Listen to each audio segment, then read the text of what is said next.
আজ আমি আমার সংসার বাসনা সকলে কিছু পরিত্যাগ করে আমার এই জীবনের সকল বাসনা তোমার শ্রীচরণ কোমল পদ্মলা। আজ থেকে আমি জেনেছি এই জগতের সকল কিছু একমাত্র সার হলো গৌর হরির চরণ যুগল খানা। দয়াময়, আমি যে তোমার চরণে গেলাম, তুমি কি আমায় গ্রহণ করবে না? রূপ গোস্বামী যতবার গৌর হরির চরণে আছাড় খেয়ে পড়ে,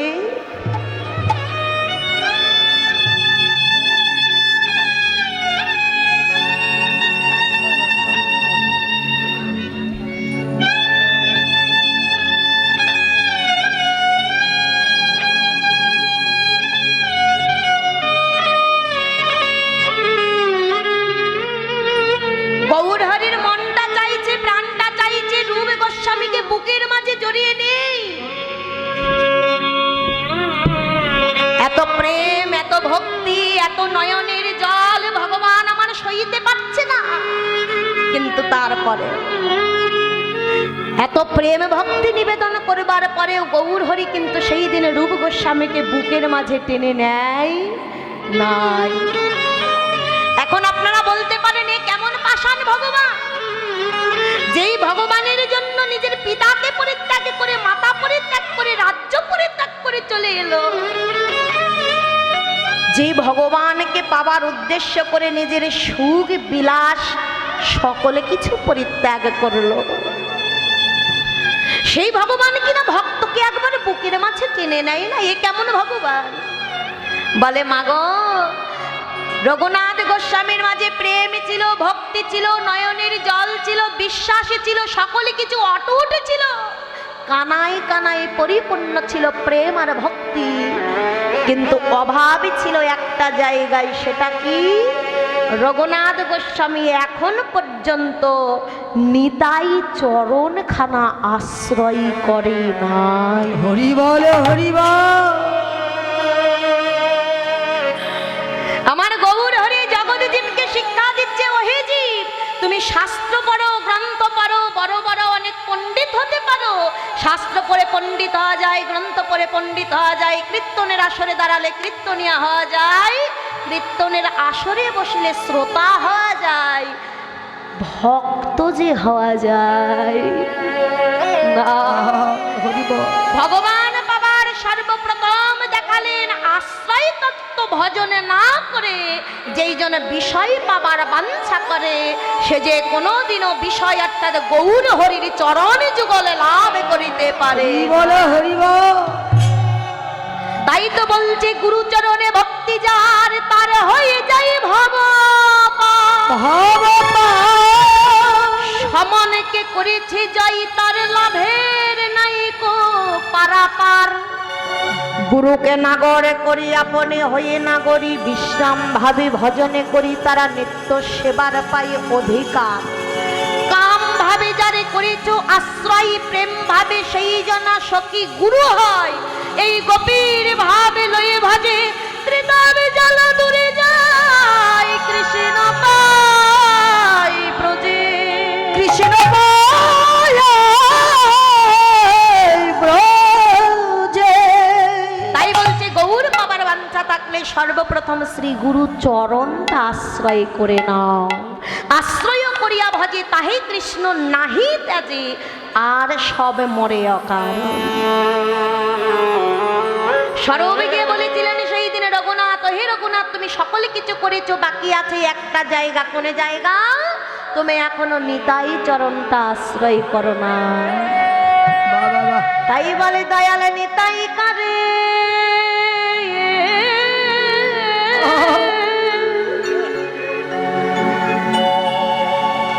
দয়াল নিতাই করে, কারে ফেলে যাবে না। আগে ধর চরণ ছেড়ো না আগে ধর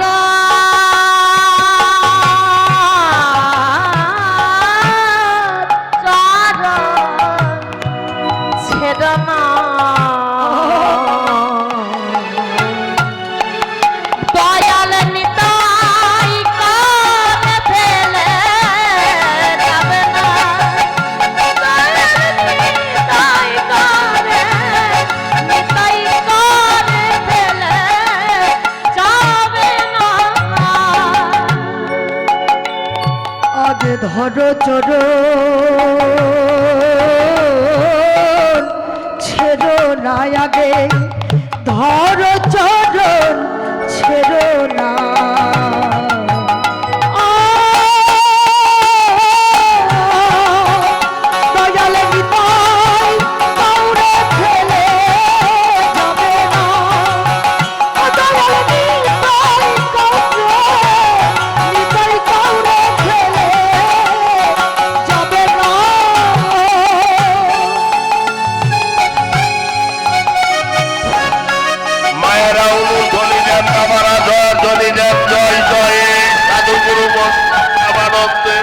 হরি হরি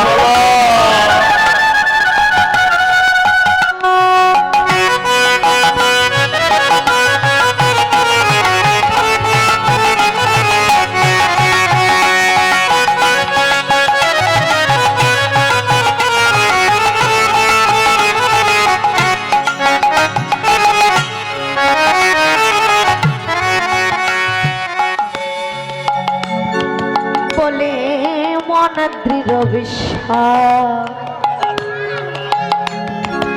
বিশ্বাস করা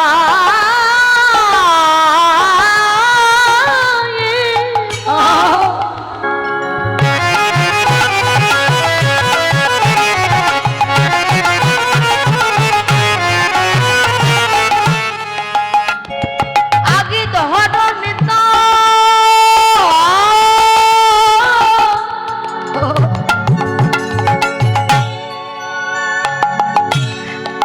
নিতাই চাঁদের চুল আর দেহ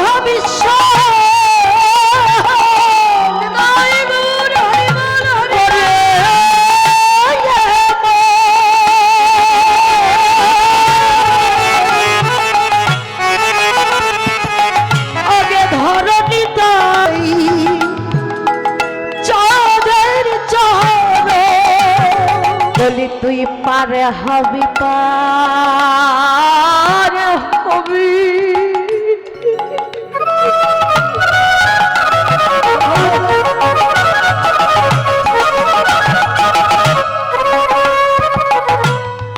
মনরে মনা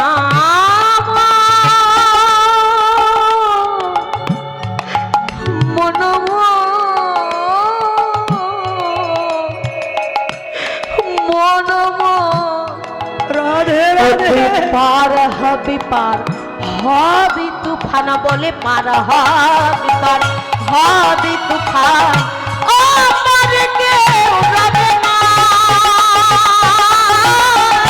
নিতাই করে ফেলে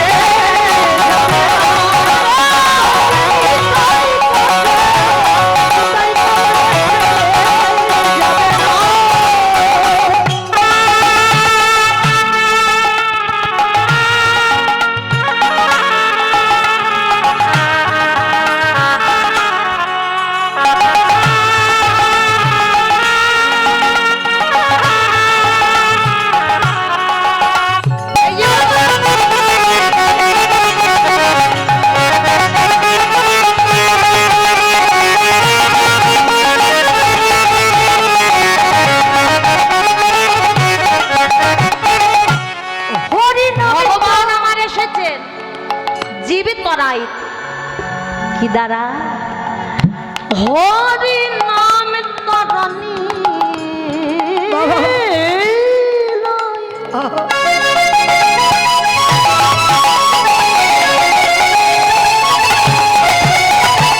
ও যে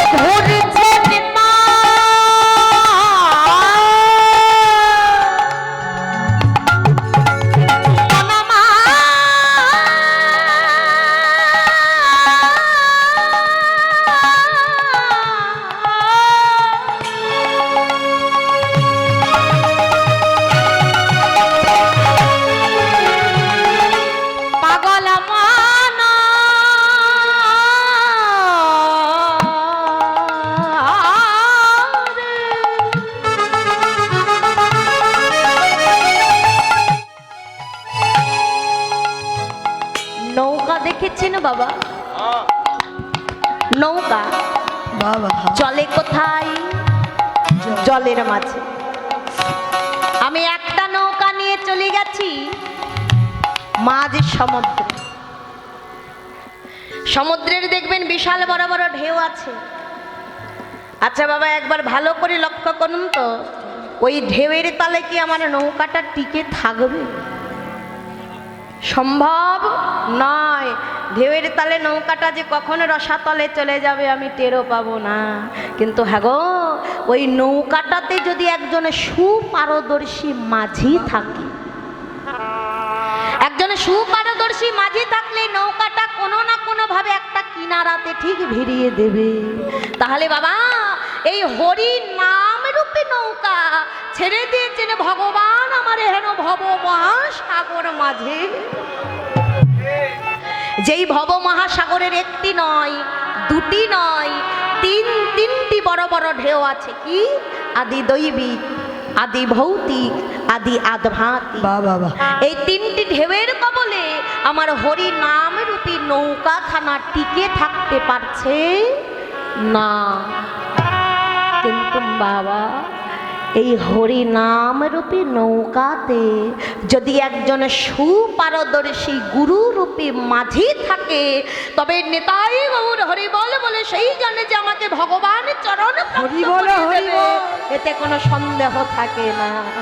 তাই বলে হরি নাম তরণী বাবা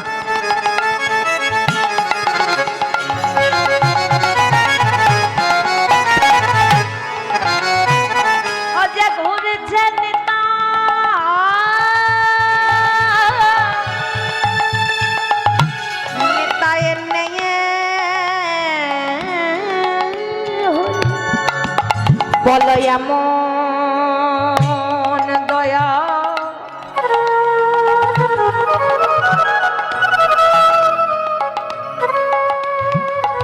বলো তোমরা এমন দয়া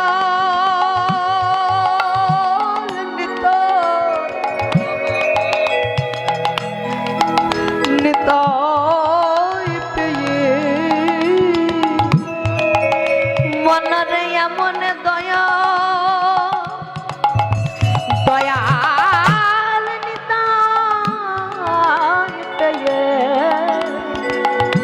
শরণ কেন নিলে না? নিতাই করে ফেলে যাবে না।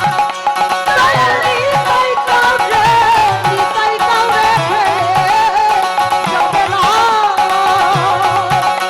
আমার ধনের জন্য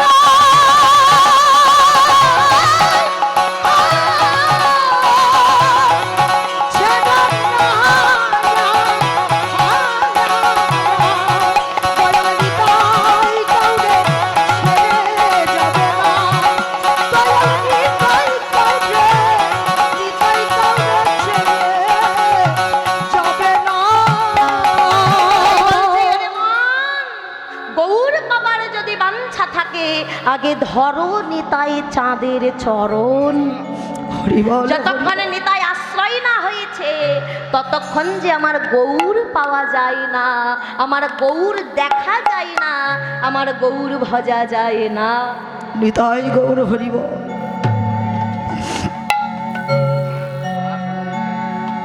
জয় নিতাই। কীর্তনের মাঝে এর আগেও দান করেছেন বা এর পরেও হয়তো দান করতে পারে, শুধু আমাকে নয়, কমেটি বক্সে দান করেছেন অনেক গৌর অনুরাগী, কৃষ্ণ অনুরাগী ভক্ত, অন্যান্য কীর্তনিয়াদেরও দান করেছেন হয়তো অনেক গৌরান অনুরাগী, কৃষ্ণ অনুরাগী ভক্ত। এই যে বলছে দানেতে দুর্গতি খণ্ডে নামে খণ্ডে পাপ, বলছে জীবনের দুর্গতি যদি খণ্ডন করতে চাও তবে দান করো, তবে রাস্তাঘাটে নয়, বলছে দানটা করো বৈষ্ণব সঙ্গে, সাধুর সঙ্গে। বাবা মাগো, আজ এই নববৃন্দাবন ধামে যতজন ভক্ত দান করেছে, শুধু আমার কাছে নয়, অন্যান্য কীর্তনিয়ার কাছে, কমিটি বক্সে, আপনাদের শ্রীচরণে আমার নিবেদন থাকবে, তাদের মনোবাঞ্ছাটা যেন পূর্ণ হয়। আর এই দানগুলোর বিনিময়ে গৌর হরি তার চরণ তরিতে করে তুলে নিয়ে তাদের যেন এই ভব মহাসাগরটা পার করে দেন। হরি হরি বল, হরি বল। তাই এই যে মা গৌর লীলা নদিয়ার মাঝে দর্শন করছেন কে? বলে ভাগ্যবতী বিষ্ণুপ্রিয়া। আর বলছে কার কাছে?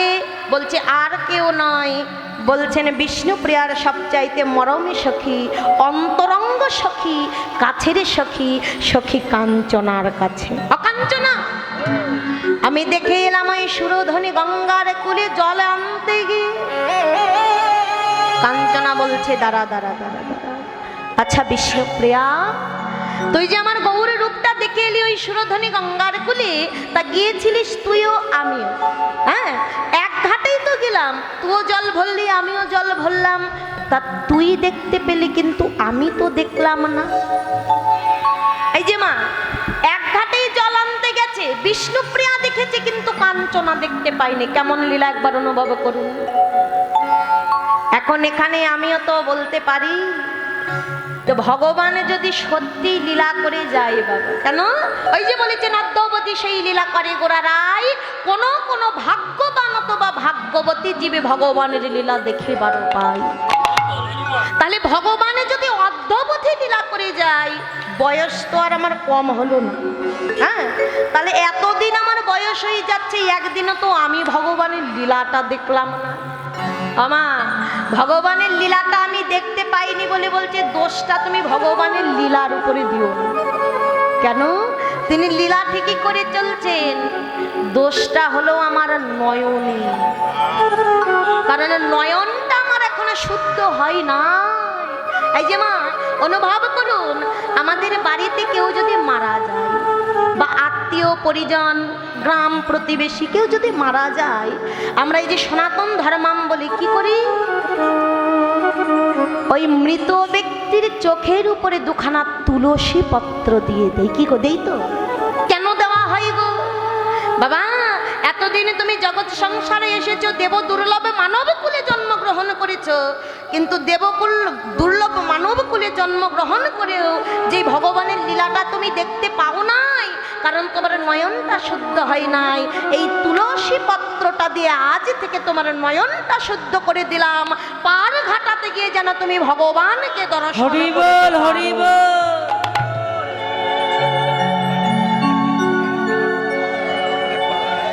কিন্তু মা, আচ্ছা আমি এই আশাটা নিয়ে যদি বেঁচে থাকি, কেমন যে কোন দিন আমি মারা যাব আর কোন দিন আমার আত্মীয় পরিজন গ্রাম প্রতিবেশী এসে আমার চোখের উপরে দুখানা তুলসী পত্র দেবে।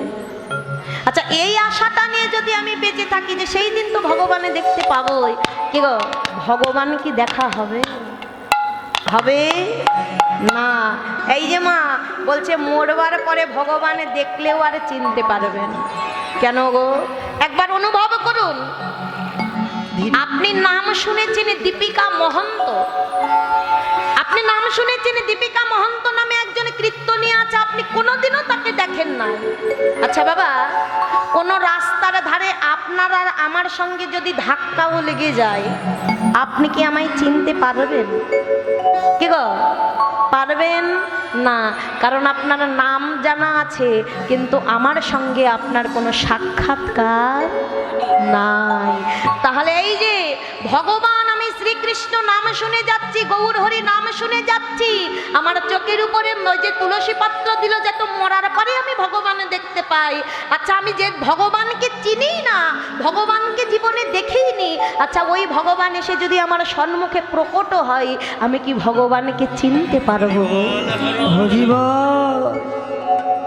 বাবা ভাগবত মাঝে আমার ভগবান বলছেন আমি গোলকে থাকি না, আমি যোগী ঋষিদের মনের মাঝেও থাকি না, আমি মন্দিরেও থাকি না, আমি বৃন্দাবনে থাকি না, তবে থাকি কোথায়? মদ গাত্র ভয়ন্তী। আমার ভক্তের হৃদয়ের মাঝে আমি সদা সর্বদা বসবাস করে থাকি। এই ভক্তকে যদি আমি না চিনতে পারি মাগো, আমার ভগবান বলছেন যেখানে হয় হরি নাম সংকীর্তন, আমি ভগবান দূরে থাকতে পারি না, আমি সেখানে গিয়ে প্রকট হই। অর্থাৎ আজ এখানে ভগবান উপস্থিত আছে, এতে বিন্দু মাত্র কোনো সন্দেহ না। হরি হরি বল। তাহলে আমি সব দেখতে পাচ্ছি।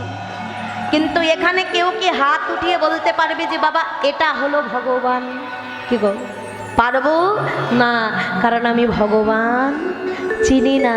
তাই বলছে ওই মরার পরে যদি তুমি আশা নিয়ে থাকো ভগবানে দেখবে, ওটা কোনোদিন হবে না। মৃত্যুর আগে তুমি ভগবান চিনে নাও। বাহ বাহ বাহ।